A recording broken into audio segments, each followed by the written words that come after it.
धन धन सतगुरु तेरा ही आसरा। एक कदम परमार्थ की ओर। मुसलमान फ़कीर मौलवी रूम साहिब की एक बहुत ही सुंदर साखी सुनाते हुए पूज्य परम संत मैनेजर साहब जी ने एक बार अपने सत्संग में फरमाया कि कोई आदमी चमड़ा रंगने वाला था। वो एक बार गांधियों के बाजार में चला गया। गांधी कहते हैं जहाँ खुशबू वाली चीज़ें इत्र वगैरह मिलता है। अब वो वहाँ की खुशबू सहार ना सका। वो अचानक ही बेहोश होकर नीचे गिर गया।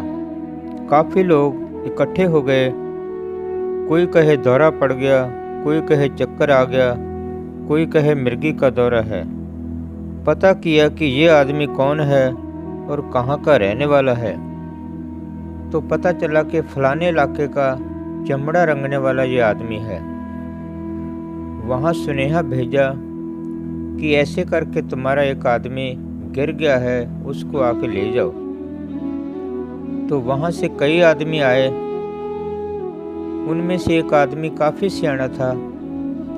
उसने उसकी हालत देखी और पीछे मुड़ गया और कुत्ते की टट्टी उठा के लाया। जब उसके नाक के पास की तो झट उसको होश आ गई और वो उठ के बैठ गया। लोगों ने पूछा कि इसको क्या तकलीफ थी, तो वो आदमी कहने लगा कि ये 24 घंटे गंदगी में रहता था, जिसकी वजह से खुशबू इसको बर्दाश्त नहीं हुई। इस करके ही ये आदमी बेहोश हो गया था। पूज्य परम संत मैनेजर साहब जी ने फरमाया कि यही हाल सारी दुनिया का है। सारी जिंदगी जीव 9 दरों में ही फिरता रहा, गंदगी वाला ही काम किया, मगर भक्ति की बात तो इसको अच्छी नहीं लगती। एक जगह गुरबाणी में आता है, 9 दरवाजे नवे दर फीके, रस अमृत 10 में चुईजे। ये 9 दरों के अंदर गंदगी है। अगर अमृत पीना है तो इसको 10वें द्वार में जाना पड़ेगा। एक और फकीर ने लिखा है कि भक्ति की बात तो किसी को भी अच्छी नहीं लगती। ज्ञान धर्म की बात कहे जब लागे थाने खारी। फकीरों की बात तो मन को जहर के समान लगती है। जब जब फकीरों ने जीव को नाम जपने की प्रेम से बात कही है, तो लोगों ने बजाय उनसे फ़ायदा उठाने के उनको बिना वजह दुख और परेशानी ही दी है। इसलिए ही बाणी में ठीक लिखा है, भगतां ते संसारियां दा जोड़ कदे ना आया। ऐसे ही लोगों ने गुरु नानक साहब से चक्कियां पिसवाई, ईसा को सूले पे चढ़ा दिया, समस्त ब्रज साहब की खाल उतार दी, कबीर जी को हाथियों को शराब पिला के उनके नीचे फेंका गया।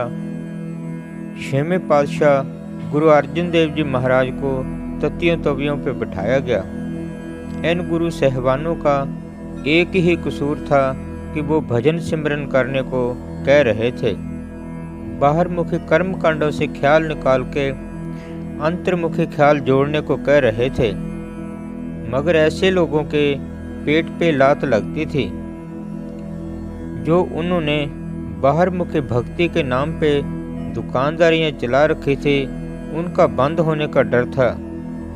इसीलिए ही ऐसे लोगों ने सारी जिंदगी कामिल फकीरों की मुखालफत करने की कोई कसर नहीं छोड़ी। पूज्य मैनेजर साहब जी बहुत बारी फरमाया करते थे कि काल ने भी अपनी दुनिया चलानी है, उसका देश उजड़ता है। इसलिए ही काल फकीरों के साथ एक एक जीव के लिए बहुत लड़ाई लड़ता है। एक कवि ने ठीक लिखा है, काल दयाल के 2 रंगों में दुनिया तूने बनाई, दयालु तुम तो दयाल बड़े हो, काल क्यों करे लड़ाई। ये दोनों पावरें मालिक ने खुद ही बनाई है। गुरबाणी में एक जगह आता है, काल अकाल खस्म का कीना, ए पर पंच विदावन। मगर ये दात जो छुड़ाने वाली है, वो अकाल पुरख ने अपने हाथ में रखी है। जो जन्म मरण का सिलसिला है, वो काल के सुपुर्द कर रखा है।